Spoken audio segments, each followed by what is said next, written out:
আকাশবাণী ডিব্ৰুগড় আঞ্চলিক বাতৰি পঢ়িছো তাসমিয়া মজিদে। দেশত কৰোনাৰ সংক্ৰমণ এতিয়াও হ্ৰাস পোৱা নাই। ইয়াৰ বিৰুদ্ধে যুঁজ দিয়ক, মাস্ক পৰিধান কৰক আৰু সামাজিক দূৰত্ব মানি চলক। সাৱধান হওক আৰু নিজৰ লগতে পৰিয়ালটোক নিৰাপদে ৰাখক। ভাৰতত কোভিড-19 মহামাৰীত আক্ৰান্ত ৰোগীৰ সংখ্যা 94,99,413 জনলৈ বৃদ্ধি পাইছে। অন্যহাতে এই পৰ্যন্ত এই ৰোগৰ পৰা আৰোগ্য হৈ উঠা ৰোগীৰ সংখ্যা 89 লাখৰ সীমা অতিক্ৰম কৰিছে। ফলত আৰোগ্যৰ হাৰ 94.03% উপনীত হৈছে বুলি কেন্দ্ৰীয় স্বাস্থ্য মন্ত্ৰালয়ে তথ্য প্ৰকাশ কৰিছে। বিগত 24 ঘণ্টাত 36,604 জন ব্যক্তি এই মহামাৰীত সংক্ৰমিত হৈছে আৰু 501 কৰোনা আক্ৰান্ত ৰোগীৰ মৃত্যু হৈছে। কোভিডত মৃত্যু হোৱা ৰোগীৰ হাৰ হৈছে 1.45%। সম্প্ৰতি ভাৰতত সক্ৰিয় কৰোনা ৰোগীৰ সংখ্যা হৈছে 4,28,644 গৰাকী। ICMR প্ৰকাশ কৰা অনুসৰি কালি পৰ্যন্ত 14 কোটিৰো অধিক কোভিড পৰীক্ষা সম্পন্ন কৰা হৈছে। ইফালে অসমত যোৱা 24 ঘণ্টাত 255 জন লোক কোভিড-19ত সংক্ৰমিত হৈছে। ইয়াকে ধৰি বৰ্তমানলৈ কোভিড আক্ৰান্তৰ সংখ্যা 2,12,998 জন হৈছেগৈ।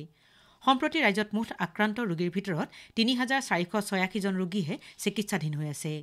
কোভিড-19ত আৰোগ্য হোৱা ৰোগীৰ হাৰ 97.90% বৃদ্ধি পাইছে। 2020 চনৰ বিশ্ব মেলেৰিয়া প্ৰতিবেদনৰ তথ্য অনুসৰি ভাৰতত 2018 চনৰ তুলনাত 2019 চনত মেলেৰিয়া ৰোগৰ সংক্ৰমণ 17.6%লৈ হ্ৰাস পাইছে। বিশ্ব স্বাস্থ্য সংস্থাৰ প্ৰতিবেদনত প্ৰকাশ পোৱা মতে ভাৰতে মেলেৰিয়া ৰোগ নিৰ্মূলৰ ক্ষেত্ৰত উল্লেখনীয় অগ্ৰগতি লাভ কৰিছে। অন্যহাতে 2018 চনৰ তুলনাত 2019 চনত মেলেৰিয়া ৰোগত আক্ৰান্তৰ হাৰ প্ৰায় 21%লৈ আৰু এই ৰোগীৰ মৃত্যুৰ হাৰ 20%লৈ হ্ৰাস পাইছে। 2020 চনৰ অক্টোবৰ মাহলৈকে সৰ্বমুঠ মেলেৰিয়া ৰোগীৰ সংখ্যা হৈছে 1,57,284 জন। উল্লেখযোগ্য যে 2017 চনৰ জুলাই মাহত কেন্দ্ৰীয় স্বাস্থ্য আৰু পৰিয়াল কল্যাণ মন্ত্ৰালয়ে মেলেৰিয়া নিৰ্মূলকৰণৰ বাবে 2022 চনলৈকে 5 বছৰৰ বাবে পৰিকল্পনা গ্ৰহণ কৰিছিল। নৰেন্দ্ৰ মোদী নেতৃত্বাধীন বিজেপি চৰকাৰখনে কৰোনা মহামাৰীৰ ত্ৰাসৰ মাজতে দৰিদ্ৰসকলক সহায় আগবঢ়াবলৈ কেইবাটাও পদক্ষেপ গ্ৰহণ কৰিছে। প্ৰধানমন্ত্ৰী গৰীব কল্যাণ যোজনাৰ যোগেদি বিনামূলীয়া খাদ্যশস্য প্ৰদান কৰাৰ লগতে মহিলা আৰু দৰিদ্ৰ জ্যেষ্ঠ নাগৰিক তথা কৃষকলৈ নগদ ধন আদায় দিয়াৰ কথা চৰকাৰে ঘোষণা কৰে।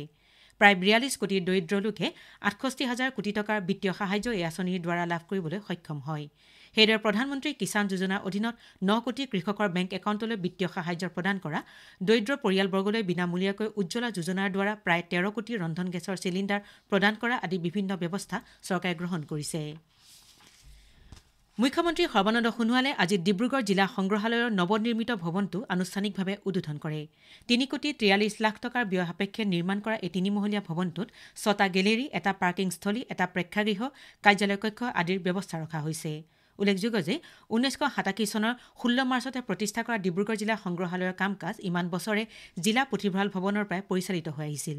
গুৱাহাটীৰ ৰাজ্যিক সংগ্ৰহালয়খনৰ পিছতেই ৰাজ্যৰ দ্বিতীয় সৰ্ববৃহৎ এই সংগ্ৰহালয় ৰাজ্যখনৰ চহকী ঐতিহ্যৰ সংৰক্ষণ আৰু উপস্থাপনৰ দিশত এক উপযুক্ত মঞ্চ হিচাপে পৰিগণিত হ'ব। এই সংগ্ৰহালয়ৰ সমলসমূহৰ পৰা ছাত্ৰ ছাত্ৰী আৰু গৱেষকসকলো যথেষ্ট লাভান্বিত হ'ব বুলিও মুখ্যমন্ত্ৰীগৰাকীয়ে আশা প্ৰকাশ কৰে। অন্যহাতে কালি মুখ্যমন্ত্ৰীয়ে ডিব্ৰুগড় চহৰৰ HH পথত উজনি অসমৰ প্ৰথমটো অত্যাধুনিক গেছ ইনচুলেটেড শক্তি উপকেন্দ্ৰটো উদ্বোধন কৰে। অসম শক্তি বিতৰণ কোম্পানী লিমিটেডে সংহত বিদ্যুৎ উন্নয়ন আঁচনিৰ অধীনত স্থাপন কৰা উপকেন্দ্ৰটো 7,05 লাখ টকাৰ ব্যয় সাপেক্ষে নিৰ্মাণ কৰা হৈছে। দুটাকৈ ট্ৰেন্সফৰ্মাৰ সংযুক্ত এই প্ৰকল্পই ডিব্ৰুগড় চহৰৰ বজাৰ এলেকাকে ধৰি সমগ্ৰ চহৰখনত বিজুলী যোগানৰ ক্ষেত্ৰত এক ইতিবাচক প্ৰভাৱ পেলাব। ৰাজ্য চৰকাৰে অতি শীঘ্ৰে 15,000 নতুন শিক্ষকক নিযুক্তি দিব। শিক্ষামন্ত্ৰী ড হিমন্ত বিশ্ব শৰ্মাই কালি এই কথা প্ৰকাশ কৰি কয় যে চলিত মাহতে ৰাজ্যখনৰ 20,000 শিক্ষকৰ পদ প্ৰাদেশিকীকৰণ কৰা হ'ব।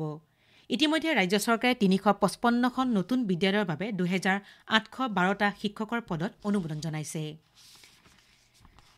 নতুন দিল্লীৰ বিজ্ঞান ভৱনত কালি বিদ্ৰোহী কৃষকৰ প্ৰতিনিধি দলৰ সৈতে কেন্দ্ৰীয় চৰকাৰৰ আলোচনা সভাত কেন্দ্ৰীয় কৃষিমন্ত্ৰী নৰেন্দ্ৰ সিং টোমাৰে কৈছে যে চৰকাৰে কৃষকৰ স্বাৰ্থ সুৰক্ষিত কৰিবলৈ প্ৰতিশ্ৰুতিবদ্ধ আৰু কৃষকৰ কল্যাণৰ বাবে আলোচনা কৰিবলৈ চৰকাৰ সদায় সাজু আছে। এই বৈঠকত কৃষিমন্ত্ৰীগৰাকীয়ে কৃষকসকলৰ সমস্যাসমূহ পাৰস্পৰিক সন্মতিৰে সমাধানৰ বাবে এক অভিজ্ঞ কমিটি গঠন কৰিবলৈ প্ৰস্তাৱ আগবঢ়ায়। কিন্তু এই প্ৰস্তাৱ অগ্ৰাহ্য কৰি কৃষকৰ প্ৰতিনিধি দলসমূহে কাইলৈ চৰকাৰৰ সৈতে চতুৰ্থ পৰ্যায়ৰ আলোচনাত বহি এই বিষয়টো সমাধান কৰাৰ পোষকতা কৰে। আমাৰ আজি আঞ্চলিক বাতৰিও ইমানেই।